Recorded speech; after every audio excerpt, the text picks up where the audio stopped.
Spain এত দুর্দান্ত খেলার পরও তারা কিন্তু গোল বের করতে পারেনি। এটি তাদের জন্য কাল হয়ে দাঁড়াতে পারে।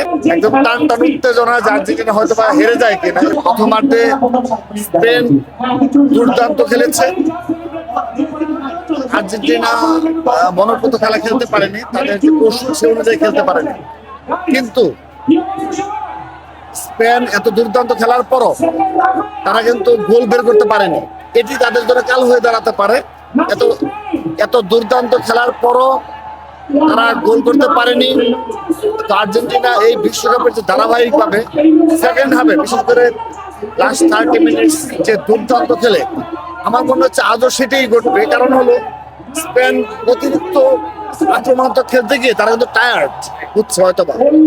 সেই ক্ষেত্রে তারা যদি টায়ার্ড হয়ে থাকে তাহলে সেই অতীতের যে 4-5টা লাস্ট ম্যাচ আর্জেন্টিনা যা করেছে সেকেন্ড হাফে, আজও তার পুনরাবৃত্তি হওয়ার সম্ভাবনা অনেক বেশি। কারণ স্পেন দুর্দান্ত খেলার পরও তারা গোল করতে পারে। হ্যাঁ, লাস্ট প্রশ্ন, যে আর্জেন্টিনা যেভাবে লাস্ট মিনিটে গিয়ে কামব্যাক দিচ্ছে এবারের বিশ্বকাপে, মানে হার্টের রোগীদের জন্য কি একটু কি বিপদে কিনা তাদের খেলা দেখা? এটি তো খেলার মজাই তো এখানে।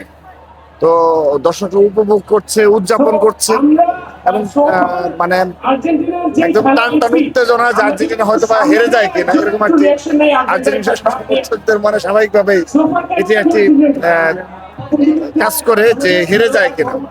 তো আমার মনে হচ্ছে আজ প্রথমার্ধে স্পেন গোল বের করতে না পারায় আর্জেন্টিনা একটা অনেক বড় সুযোগ তৈরি হলো। সেকেন্ড হাফে জাস্ট কিছু খেলতে পারলে এবং সেই হিসাবে তাদের যে ধারাবাহিকতা, সেই হিসাবে হয়তো বা আর্জেন্টিনাই বিশ্বকাপ জয়লাভ।